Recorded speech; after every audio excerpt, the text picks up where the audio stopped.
So this is a brief outline of the talk. It's kind of one-third on each. I'll do a lot of background stuff since most people are not familiar with Palau. And so I always start with my collaborators. I've had many over the years and had a lot of help. And these are my current collaborators. I would like in particular to thank the Palauans, and in particular Seba Teilbeck, who's been with me for since 1995. So she's, you got to have one person like Seba who knows everyone on the island, knows all the cases, knows where they live. There's no addresses on Palau, so you have to kind of know where all the houses are. So Seba's been a great help over the years. So one of maybe the most remarkable thing about schizophrenia is the presentation and the prevalence. It's the same worldwide. Now this is different than diabetes, and that varies quite a bit. So no matter where you go, it's 1%, and it's the same illness. So what does that mean? Because we have different cultures, different environments across the world, but it's the same prevalence. Well, for me, this is my first genetic slide. So I think the most logical explanation is that it's related to genetics, given the similar prevalence worldwide. Okay, the diagnosis, you definitely know it when you see it. The symptoms, there's like a whole litany of criteria in the DSM-3R, but the core symptoms would be positive and negative. Under positive, we have hallucinations. Now, every single sensory system can be affected. You can have olfactory hallucinations, but by far the most common would be auditory hallucinations. And then delusions, which are false beliefs. The most common is paranoid. Depending on where you live, the content of the paranoia can be different. Like here, a schizophrenic might be paranoid of the FBI or CIA, whereas in Russia may be the KGB. But since the world is so interconnected now, I've seen Russian schizophrenics be paranoid of the CIA, so they have delusional symptoms. The world is, for the better, just almost one place. And then the negative symptoms are not so specific for schizophrenia, decreased motivation, cognition, and as we age, in fact, I may qualify for some of the negative symptoms. As we get older, we just slow down. So, but the positive are the most pathognomonic, and then greater than 6 months duration, and of course, absence of any other medical or drug-related problem. Now, this is a bizarre delusion. This was actually given to me when I was an attending back in the 1980s. A patient, I was doing my attending rounds, and a patient walked up to me and gave me this piece of paper. This is, and it says, this is what they put in me, rods to my brain. There's a transmitter, and it's monitoring him. So this is a kind of a classic bizarre delusion, which is almost always only seen in schizophrenia. So again, you know it when you see it. But I want you to keep in mind this rods to my brain, because I have a case history of a Palauan schizophrenic, which is very similar, but it's been updated. But you'll see what I mean in a few minutes. So just to summarize the epidemiology, I've already talked about the prevalence, age of onset, late teens, early 40s. The good news for elderly people, we're past the age of risk. I've seen it up to, if it's older onset, it's usually female. Earlier onset is seen in males. I don't know if that's biological or sociological. Males they're missing that X chromosome, so males we tend to get into more trouble than females, get recognized more easily if we're different than other people. It's definitely, for most, a lifelong illness. And as I mentioned, the prevalence is the same any place in the world. And one thing that's not appreciated, a single birth, singletons and twins, whether fraternal or are identical, the prevalence is the same. So these two facts at the end here would argue against obstetrical complications playing a big role. Now, they still may play some role, but obstetrical complications are more prevalent in the second and third world, and they're definitely more prevalent in twins. So if they played a big role in schizophrenia, then you would see more association there. So one thing that's not really appreciated is that schizophrenics are definitely in the lower social class, because I'll tell you why in a few minutes, but they don't start off that way. So all social classes are affected equally, whether you come from a prominent family or not so prominent family. So this is obviously from the last century. She has a PhD. This person was musically gifted, very smart. Actually, both are very smart. Now, one of these sons became schizophrenic, so I want to try to engage you. So tell me which one, was it the one on the left or the one on the right that became schizophrenic, just looking at the slide? You got a 50% chance it's either the left or the right. I'll just tell you, I would have guessed this person, because he looks a little, but actually it was the younger son who came down with schizophrenia at age 20 and was basically chronic institutionalized and died in the insane asylum. So now who's the father? It's a famous father, very, very famous father. And he kind of looks like this, the son on the right, and he guesses before I show you. Famous physicist. Does that help? It's Einstein. So Albert Einstein had a schizophrenic son. So again, all social classes are affected equally. Okay, the consequences are very severe. I mean, it's just something you don't want to have. The tragic thing about it is the onset is like just when someone is beginning their life. They're off to college. They're just starting their whole life is ahead of them. And they get this, and as a result, they can't finish their schooling. They typically have few friends, don't marry, can't have a job. Although the newer medicines are better at that. There's a reduced fecundity, which is they don't have children. Tragically, 10% die by suicide. There's a slight reduction in the lifespan. Now, maybe on the positive side, there may be, this is still a little bit controversial, but there's a decreased prevalence of some cancers and rheumatoid arthritis, and perhaps increased creativity in the unaffected relatives. Presumably, these unaffected relatives carry the gene but don't express it, but somehow the gene confers some creative thinking. So maybe Einstein thought of all that stuff because he had that, schizophrenic gene, although we don't know which side of the family it came from. I should probably research that. There may be some, if I look on the mother's side versus his side, maybe there's some clue there.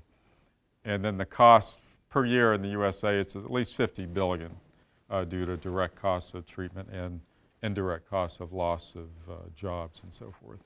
And then the suffering, you really can't, the suffering to the individual and the families, you really can't estimate that.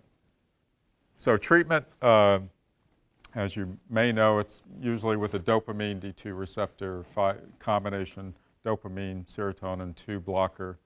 They were developed in the 50s. We have some newer ones that are maybe more serotonergic, but really nothing has been really developed since the 1950s. And Big Pharma has kind of abandoned CNS, as you probably know, CNS diseases in favor of, cancer is really maybe the main focus, from what I can tell, of Big Pharma. So I hope that gets reversed, but that's the case right now. Now, pre-1950s, there's really nothing effective. I mean, it was barbaric, more or less, except in one place in the world that had an actual medicine that worked. And it worked on serotonin. It reduced levels of dopamine, also serotonin and norepinephrine. Any idea where that place might be? Well, I'll just move on to I'll tell you where it is. But so if you were schizophrenic and before the 50s, you would be better off if you were in India, because there were Hindu medicine men that were grinding up the roots of, I can't pronounce this plant, but this plant contained reserpine. And so reserpine reduces levels of dopamine, serotonin, and norepinephrine in the brain. So that was the only effective treatment, and they were using this for like a couple of centuries. They used it also for, I think, actually used it for hypertension and anxieties and some other disorders. So most psychiatry textbooks say the modern psychopharmacology began in the 1950s, but that's not really true. It began a few centuries before that with the use of reserpine, which still could work, but it has side effects, more side effects compared to the usual drugs. So the pathophysiology was primarily derived from working out the mechanism of action of the drugs, the D2 dopamine receptor blockers. That's been around for a long time. And then recently, glutamate, PCP can produce a schizophrenic-like illness, but despite looking at a number of drugs, there's still nothing related to glutamate. Ketamine, which is related to PCP, as you may know, is used to treat, alleviate depression, but there's really no glutamate-related drug that has been found to treat schizophrenia. So we're basically stuck with the dopamine blockers, and we badly need some new drugs, and hopefully that's one of the things genetics will do, hopefully in the next 5-10 years. So etiology, I've kind of mentioned it. The family, twin, and adoption studies kind of set the stage, of course, for all the modern genetic studies. I'd say 80% is genetic. Maybe it's 100%, except for close to 100%, but it's at least 80, and a small percentage viral. I'll explain why in just a minute. So this summarizes about 100 years of genetic studies, of genetic epidemiology. So all of us have this 1% risk of getting schizophrenia, but the closer genetically we're related to a schizophrenic. So if we're the second half of identical twin, our chance of getting schizophrenia is almost 50%. Not shown here is if you have two parents with schizophrenia, your chance is, again, almost 50%. It's not 100, so there's reduced penetrance. You don't always get it for unknown reasons, but the closer genetically we're related to someone with schizophrenia, the higher risk we have. And then the small percentage viral may be 5%, although we don't have any direct data for that. But if you look at the people who later become schizophrenic, or more slight increase of winter births, November, say December through March or May. So that may mean influenza. So there may be a viral infection, but again, it probably doesn't account for, definitely no more than 10%, maybe as low as 5%. So those are the main etiologies. By far, genetic is the most common etiology, and perhaps a very small percentage viral, although we don't have any direct data for virus, but since I got out of medical school, a bunch of viruses have been discovered: AIDS, hantavirus, West Nile, a few others. So just to summarize the genetic architecture, basically it's common and rare.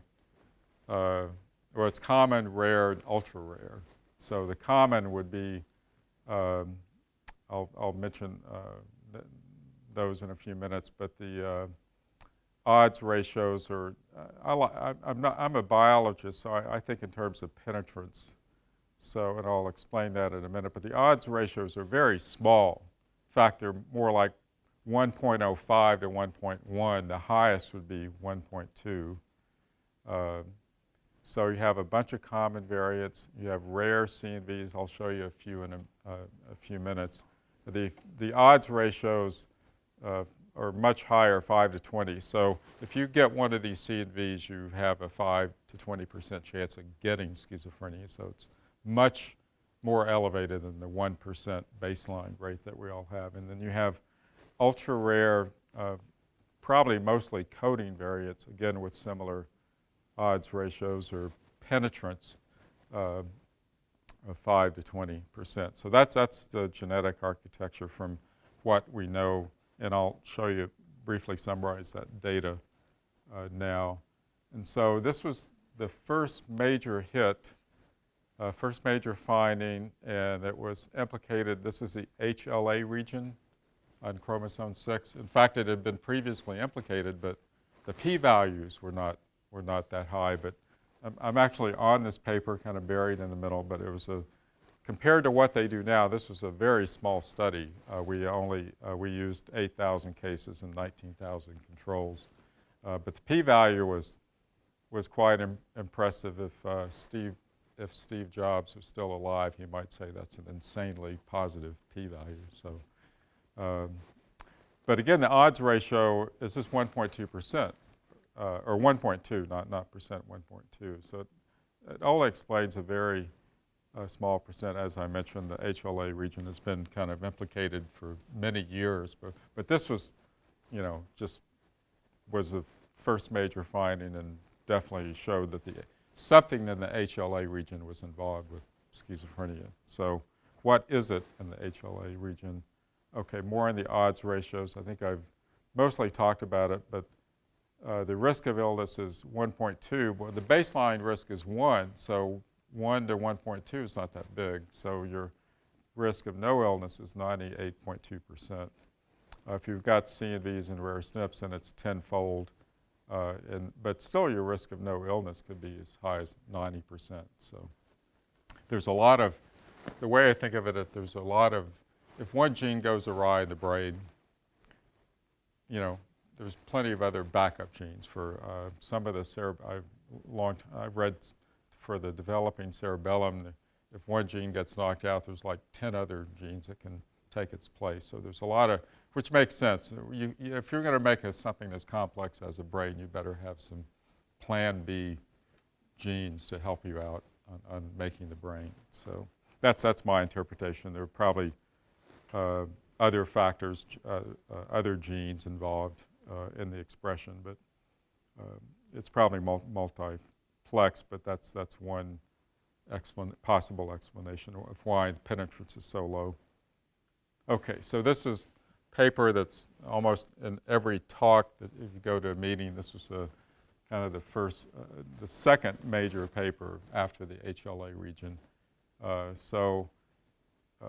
This was done with, I think, 30, I was going to look up the number and I forgot, but something like 30,000 cases and maybe 40,000 controls. It's a big study. Not as big as yours, but it's a big study. But there are 108 loci. This is the HLA. So it's that, it has a pretty good, the 1.2. Most of these are very low odds ratios or penetrance, more in the 1.05 to 1.1, but there's 108. Now this was I think a little bloviation because there wasn't a lot in the way of biological insights. There was some, but it's hard to understand biology if 30% of your patients and 35% of controls have the common variant. And most of these loci or variants are in non-coding regions, but they're nearby genes, so it's possible to work something out. But I think it's going to be harder to work out biology. Ultimately, that's what I am. I'm first a biologist. I'm not really formally trained in genetics. So ultimately what we want to do is take the genetic findings and understand the biology with the ultimate goal of making better medications. But this is a study that's often cited, and it was a very good study and kind of revitalized the genetic approaches. So the actual disease, that HLA region, which is a main finding from the common variation, it may not be anything related to the HLA. It may be a complement, maybe complement component 4. This was reported in Nature. by Steve McCarroll's group at the Broad Institute, and I think they probably spent $500,000 on this study. So it was a very good study. It looks pretty good that the complement and not the actual HLA region is involved in schizophrenia. The complement is certainly I'm beginning to think every single gene plays a role in developing the brain. So the complement is actually needed to eliminate synapses. So it's involved in pruning of synapses. So it's a very good candidate gene, but it has yet to be replicated, but it illustrates the point that these common variants may not actually be the disease variant, that they may be in what's causing the disease may be next door, or as we say genetically, in linkage disequilibrium, or it's a fancy way to say it's next door to the actual disease variant. So CNVs and schizophrenia, this was CNVs were discovered as kind of a somewhat of a byproduct of the genome-wide association studies, but you may know some of this already, but the genome is very unstable. Actually, it's stably unstable, or yeah, something like that. But anyway, there's a lot of variation. Each of us have 25 to 50 CNVs, 20 kb in size. The CNVs found to date, in particular for schizophrenia, are pretty large in the megabase region, and so they knock out several genes. So I think working out the biology of the CNVs is going to be a challenge. But we have one in Palau. We have found a CNV in Palau that only affects one gene, and it's an 80 kb CNV, so I'll show you that in a few minutes. Most of the CNVs are deletions. Many of the CNVs cause syndromic schizophrenia, so it's classic schizophrenia, but it's associated with, say, seizure disorders or some other mild or mental retardation. And I think that's the result of knocking out so many genes. But CNVs are rare causes. One of their frequency, I think the most common is chromosome 20. Chromosome 22 is the most common. I think the frequency is 1 out of 2,000. So they're rare, but not ultra rare, which I'll show you some ultra rare variants in a few minutes. So the whole exome sequencing is way behind the genome-wide association because of, as you know, the cost. It costs a lot more to do sequencing than it does to do the Illumina array or the Affy chip. To date, there's going to be more soon, but out of 5,000 cases, 5,000 controls, I mean, that's much smaller than the 35,000 cases that are used for the genome-wide association. And I forgot to mention, I just learned this morning that there was a meeting in the International Society of Psychiatric Genetics. There's an update on the genome-wide association. I think they're up to 50,000 cases and 50,000 controls. Now there's 250 loci, common loci, involved in schizophrenia. So that's a almost to-the-minute update of common variants in schizophrenia. But the whole exome, it's disappointing. There are no big findings, and the reason for that, I think, is these are not rare variants. These are ultra rare. So and I'm going to show you some an ultra rare variant we found in Palau. So the good news is that we've made some progress. It's probably a common variants. It's probably a little high, but it's easier to remember. We've explained 5% of the variation. Rare CNVs, maybe 5%, so no more than 10%. There have been some inkling of some rare coding mutations. I didn't really bother to put them on a slide yet because the p-values are so much smaller than the genome-wide association. So the good news is that there's a lot left to do. So if you're young, there's going to be mucho things to do in the genetics of schizophrenia, and then of course the technology. I was getting a little depressed in the 90s, but when the sequencing was starting to come aboard, I kind of got revitalized. But I started with, you probably don't even know about RFLPs, but I was there at the beginning with the new recombinant DNA techniques through RFLPs, VNTRs, microsatellites, and now the impressive the whole genome sequence. I wish I could start today and then do this again, but I'm happy where I am now. So there's a 90% is missing. So my spin, it's just a spin because we don't really know, but my spin is there's more common CNVs with even smaller effect sizes. So we're going to see, they're planning, or have already planned the mega GWAS. You know, I don't know what the final number will be, but probably in the hundreds of thousands range. And then there's probably going to be more CNVs on the small side, and which you cannot detect using the chips or the arrays.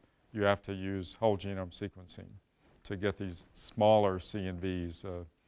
I think the indel is up to 1,000 base pairs. The CNV is over 1,000 base pairs. So the smaller CNVs, say in the less than 100 kb, will have to be detected by sequencing. And we're probably going to find some of these small CNVs. And then you have again, the indels, which are less than 1,000 base pairs down to 2 base, or even 1 base pair. And then other structural variation, translocations. And again, you're going to need whole genome sequencing.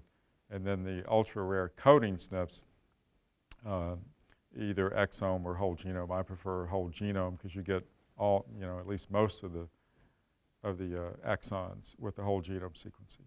So the sample sizes, I've mentioned it's going to be the mega GWAS is going to be high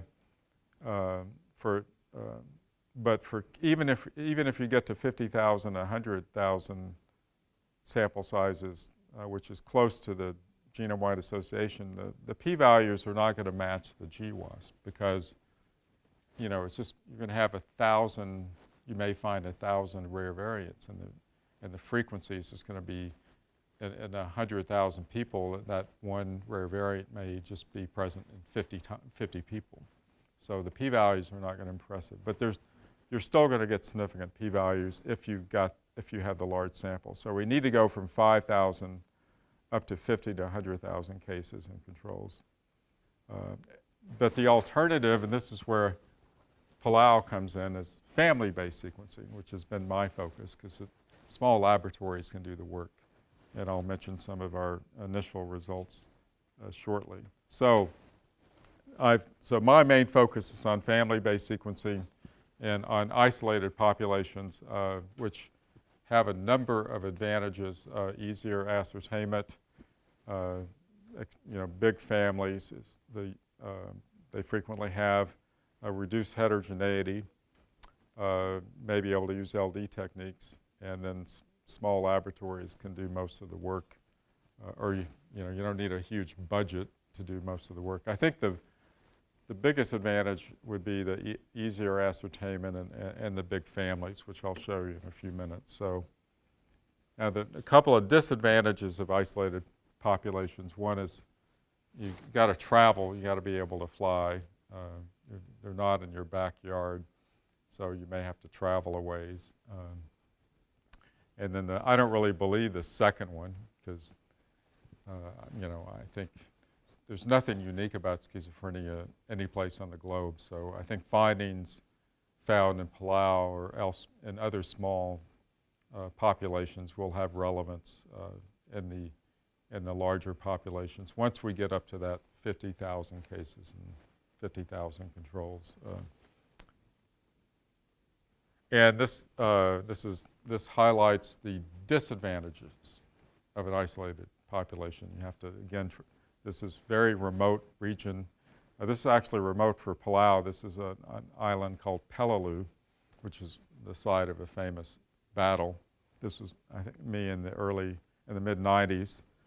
There actually is a family, or most of the family lived on Peleliu.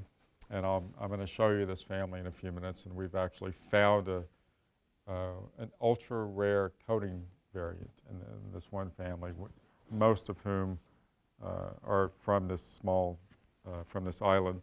Palau is actually an archipelago of islands, a few hundred, but only 4 or 5 of the larger ones are inhabited. So how do you get to Palau? Well, you fly San Francisco to Hawaii, and this is the old Continental. It's no more. I miss Continental. I hate United, but I'm stuck with United unless I want to go through Tokyo. But I fly to Hawaii, then you fly to Guam. I guess North Korea has an interest in Guam these days.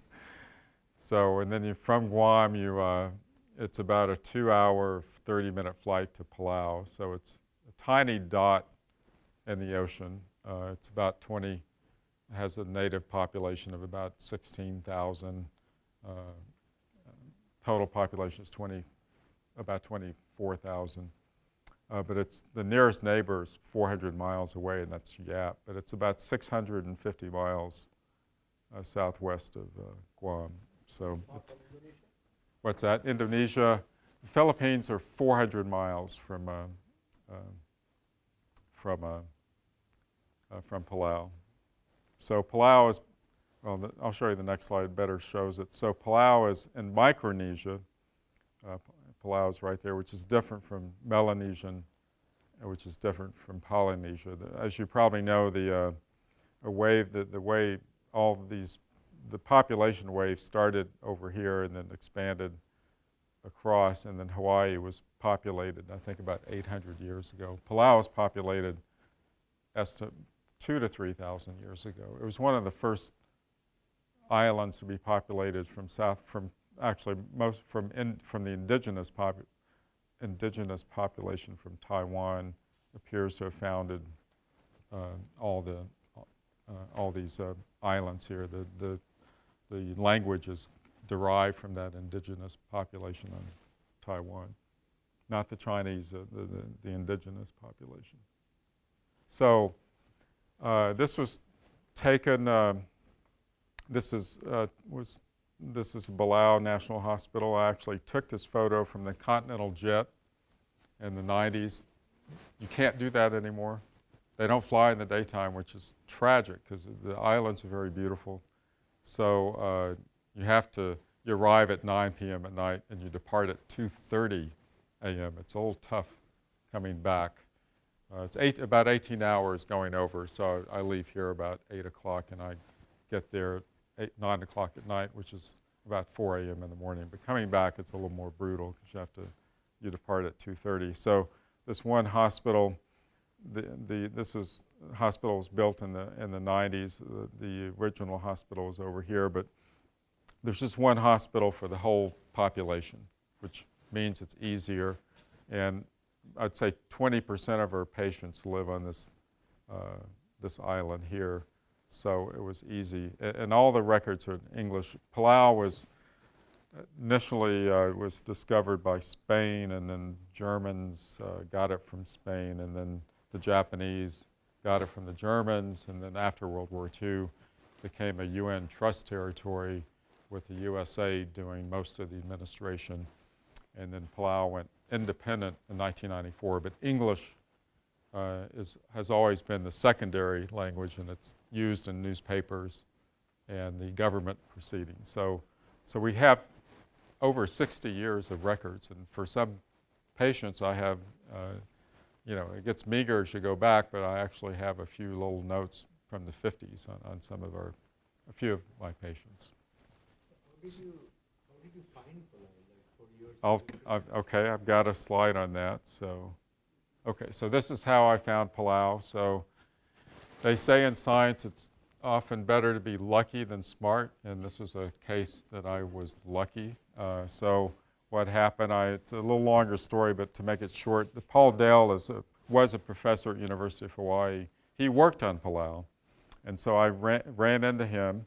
He knew I was doing genetics. He knew I was looking for large families, and he worked on Palau, and then he knew Dr. Ploy, which in combination with Dr. Palau, he's not formally trained as a psychiatrist, but was trained as a medical officer in the Fiji Island Medical School. But he's always had a big interest in psychiatric disorders, and so he's kind of the father of the whole study.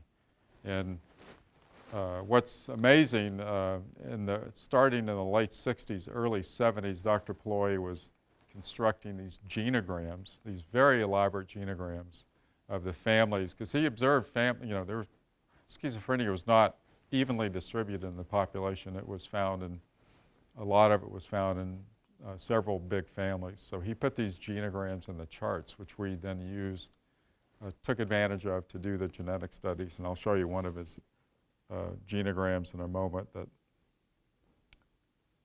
I thought that was next, but it's probably the next slide. So this is what schizophrenia is like on Palau. This is from a patient I interviewed directly. 27-year-old Palauan female actually presented to the dental clinic complaining about a piece of metal that she had in her jaw was giving off frequencies. And she said it had a fiber optic that goes to her brain. Now, instead of rods to the brain, this has been updated because fiber optic cables were not, talked about in the mid-'80s. So this is, now if patients these days may be into wireless instead of fiber optic cables. So. But what I liked about this, very similar, the bizarre delusion, like I showed you before, but different content, and it was updated in the 1990s. And she also, very classic symptoms, she hears voices and they say bad things about her and her family. So that's, again, auditory hallucinations are very common. I'd say 80% of schizophrenics have auditory hallucinations. And when you see auditory hallucinations with this bizarre delusion, it's about the only illness you see that in would be schizophrenia. Okay, so the epidemiology, so the goal was to get every single patient with any psychosis. So we've done that, so there turned out to be 250. And the lifetime prevalence was high, double, maybe triple that worldwide. So we don't know the reason for that. It could be founder effects, it could be that we're more efficient at ascertainment, or it could be just stochastic variation. And I'm kind of favoring this stochastic variation, which I'll explain in a few minutes. In Palau, it's earlier onset in males. And that may be the case for a lot of schizophrenics in the USA as well. But for teaching purposes, for psychiatric residents, we say, similar onset, and females and males are equally affected. But in Palau, males, there were 2-to-1 males to females with schizophrenia, which is different than what you were taught in psychiatric residency. And the penetrance, we looked at the segregation, was about 20 to 30%. And just to point out, the population is, everyone at some level is closely related to one another, but it's not a traditionally inbred population. The Palauans tend to marry, they have clans, clans not used so much anymore, but they, back in the old days, they tend to marry outside their clan. There was no intermarriage, so they tended, so that probably explains why it's not that inbred. But if you live in a small island, you're eventually, everyone's related to everyone at some point. And then the nice thing about Palau, there are no homeless schizophrenics. If you have, Palauans take care of the disabled, which is nice. And what an expression would be, what I have is yours. I've heard that expression. So this is one of Dr. Paloy's genograms, although we used it in our genetic database to construct it. So this shows you an example of one of the Palauan families with multiple cases of schizophrenia. You might note there's only a couple of cases out of 10 SIBs, so that illustrates, the low penetrance. Even though you inherit the gene, 80% of the time you're not going to get the illness. So this is known as pedigree 1583. And so to present some of our CHIP results, that's the first thing we did because it was obviously much cheaper than sequencing. We looked at 200 cases and 400 relatives. And the one interesting thing initially was that there was minimal evidence for common alleles or recessive transmission based on the AFI chip data. So it appeared that heterozygous transmission was the likely explanation. And there was, again, like we did previous RFLP, old genetic markers, DNA markers, and there was minimal inbreeding. Again, not a classically inbred population. And we found a number of classic CNVs that have been found in European populations. And we found a very interesting novel CNV. And we did find, by the way, we found not CNVs, but we found 2 schizophrenics with Klinefelters based on the AFI chip data. And Klinefelters, people with Klinefelters have a higher rate of schizophrenia for, I think it's several-fold elevated compared to others in the population. Okay, so this summarizes the CNVs we found in Palau. The one Q21 is initially found in European populations, and one schizophrenic had that. 10Q22.2 CNV. All these are in the megabase range. Actually, it's found in 2. It's been more reported in autism than schizophrenia. And another classic deletion of 15Q.2 found 4 schizophrenics and 3 in 1 pedigree. And I'll show you that pedigree in just a second.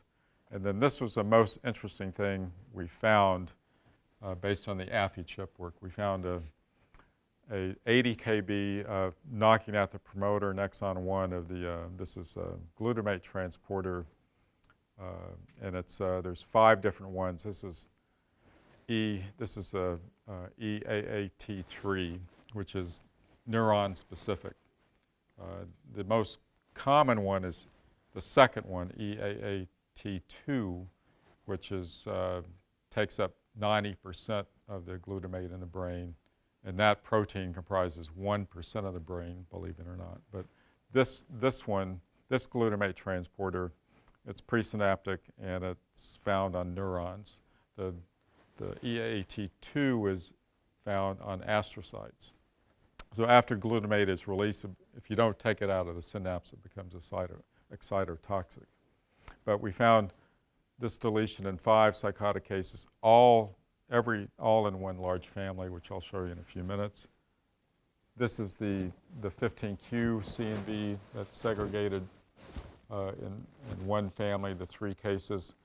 Now the other case with the 15Q CNV, the 4th case, is probably related to these cases. It's possible that the deletion occurred a second time, but unlikely. One of my things to do on Palau is to go back and get a better family history of that other case and try to see if it ties in with this pedigree. And this shows the glutamate transporter CNV in 5 generational family with 5 cases. Now we have transmitting parents without the CNV, which is to be predicted. Again, the odds ratios for these CNVs are at 20, high as 20, but they're not 100%. So as I mentioned, it affects a promoter in exon 1 region. It is transcribed using an alternative promoter in the intron 5' of exon 2.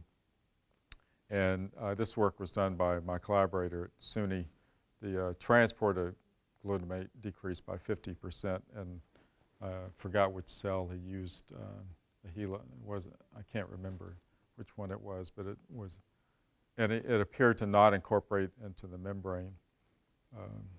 And the CNV was not found outside the pedigree, so it's likely to be a recent mutation. It might have happened here or a few generations back.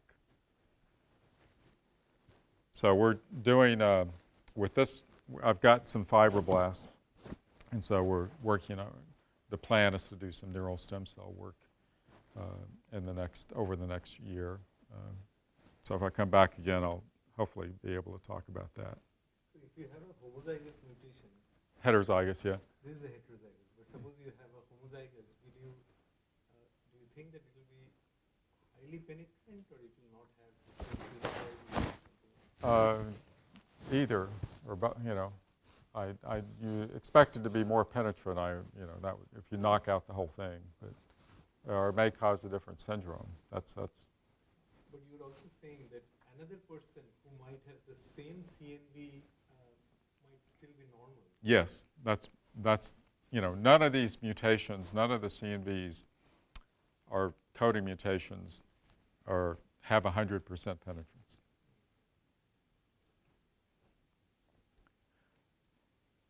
So when we found the glutamate transporter CNV, it had not been reported in the literature. So we thought, well, maybe it's nothing. Maybe it's a coincidental finding or just unique to Palau. But after we found it, there was a large study done in 21,000 cases and 26,000 controls, and one of the CNVs found was the SLC1A1 with not a huge p-value, but again, if you're studying rare variants, you're not going to get huge p-values. And the odds ratio is certainly higher at 6.2 than 1.2 or 1.05. And then and the other interesting thing about the study, I looked at some of the raw data, the supplemental data, in the paper, and so there were 10 cases out of 21,450 cases versus 2 controls, and the 9 of those 10 cases, the deletion involved exon 1, which is the same exon that was knocked out in our Palau CNV. So we think that may be important. And worldwide, if simple numbers, there are 25,000 schizophrenics that have the SLC1A1 predicted on this data. So I think that's what's going to happen. We're going to have several hundred rare variants, and it's just going to explain, it's only going to explain maybe each one a small percent of, but it still adds up worldwide, 25,000 cases.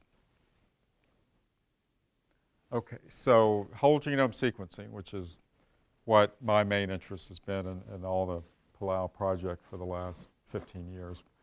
The strategy was to use distantly related cases from a large pedigree. And I'm going to show you that pedigree that we used from Palau. What's that? Why distantly related? Why not closely related? Meiosis. So I'll explain it on the pedigree. So you want to use distantly related cases because you have more recombination between these cases, because you have to whittle down the number of variants that are shared. There are so many variants that are shared by closely related cases. You can't really, there's no signal there. So I'll show you on the pedigree, and maybe that'll be more obvious. And so I'm exon-centric because I want to do the easy thing first. Gets too complicated if you get outside the exon. And then I'm searching for rare variants. More recently, I've been using 0.1 allele frequency because these things are going to be ultra rare. And of course, I filter for likely damaging. I use variant analysis software at Ingenuity. And then after we find a variant, I check for segregation in the other cases in the pedigree, and then also check for segregation in the other cases in the population. And then we also check whether this variant is in the EXAC or in other databases online. So to get to your question, so this is known as pedigree 1584, and it has 10 schizophrenics, and it also has milder psychotic cases, and it has 2 bipolar cases. So the ones I picked out for whole genome sequencing was a combination of the best DNA and then distantly related. So I whole genome sequence the schizophrenic here, 1 here, these 2 here, and then 1 over here. Now, these 5 schizophrenics were separated by 14 meiotic events. So each meiosis, you knock off 50% of your variants. So if you take these two, they're going to share half the variants. Yeah, but if you take the unaffected people also and go for the 3 generations Well, of the same well, you don't know who's, they could be unaffected, but they may have the disease gene. So I don't use unaffecteds for my filtering. I sometimes use a Marianne, so I might, looking back, I might have wanted to sequence this Marianne. But the unaffecteds, okay, so there are more children here. There's a couple of other unaffecteds. But we truly don't know until we find the mutation whether these unaffecteds have the disease gene or not. So unaffecteds are not very helpful for whole genome for sequencing because they may have the variant but not express the illness. So we use affected, distantly related people, and then a Marianne, if you have the money, say this Marianne, if you have the money, would also help you whittle down the number of variants. So, for example, these two here, they may share 5,000 variants. So that's not going to help you. There's too much shared. But this person and these two, there's 8 or 9 meiosis. I'm just guessing, but so you're going to go from 5,000, 2,500, and so on and so on. So if you have 14 meiosis, you can whittle it down to. I was able to whittle it down to. So I'll tell you, after filtering, we found 2 damaging variants, RAB33B, which is a GTPase. That's a possibility, an indel, a 12-base pair indel, and we found PCHD10 missense that was damaging, shared by these 5 cases. So RAB, there were 12 psychotic cases with both the RAB and the PCHD10 on a haplotype, and they're at 4q38. But the RAB variant was not found in these 2 bipolar cases. And so just looking at the PCHD10, so our focus is currently on PCHD10, although we have not forgotten about RAB33B, but the protocoherins are a more logical choice for schizophrenia, and this gene has been implicated in other studies, so our focus for now is on PCHD10. Because there's less evidence for a role of RAB in schizophrenia. And then the linkage analysis, if you do it with just PCHD10, the LOD score is over 5. So, after, in this one pedigree, on average, each person has, 10,000 coding SNPs? So we got it down from 10,000 to 2 by sequencing these distant related cases. And by checking for, I use Sanger sequencing to check the co-segregation, but we have, not shown on the slide, but we have unaffecteds over here, and elsewhere that have the mutation, but they don't have the disease. Did that help explain anything? Okay, we can talk about it some more after the talk. So what is it? There's a whole family of protocoherins. These are brain-specific cadherins.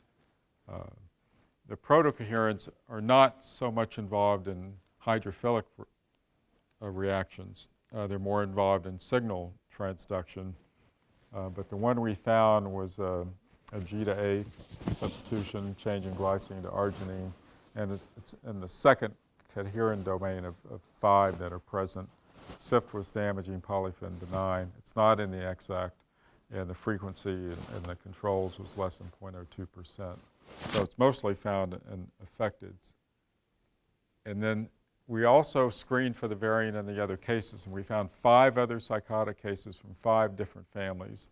Now these were mostly simplex families, just 1 case per family, but these 5 had it, but no doubt distantly related to the 1584. We just don't know the genetic relationships because this variant, we estimate, occurred 10 to 12 to 14 generations back. So it's new. It's a new variant, but it's still pretty far back that we're not going to be able to pinpoint through the pedigree, through the genogram, how they're related. But genetically, we know they're related, looking at the genetic data. And so to date, we have 19 psychotic cases with a PCH-D10 variant, which explains 8% of the 250 cases. So we're really right now focused on that glutamate transporter and PCH-D10. And then the Europeans, again, the samples, Europeans, there's some data implicating it in Europeans. There's one Bulgarian schizophrenic involved in a Nature paper in a de novo mutation. It's 30 base pairs from the Palauan variant, affecting the same cadherin2 domain. And then in autism, you have, the homozygote. So this would be an example of knocking out both, but getting a different phenotype. So there's associated with autism. And then this is so small, it's almost not worth putting on the slide, but I put it in anyway. There's 4 European schizophrenics. 4 had a PHCD10 mutation versus 2 controls, and 2,500 cases, 2,500, which is not powerful at all because it's so rare. So you need the 50,000 to totally confirm it. But right now, we feel pretty confident that we have something. So we're doing some biology on it with Steve Finkbeiner. So again, I think stronger proof is not going to be done to exome sequence or genome sequence, 25,000 cases and controls.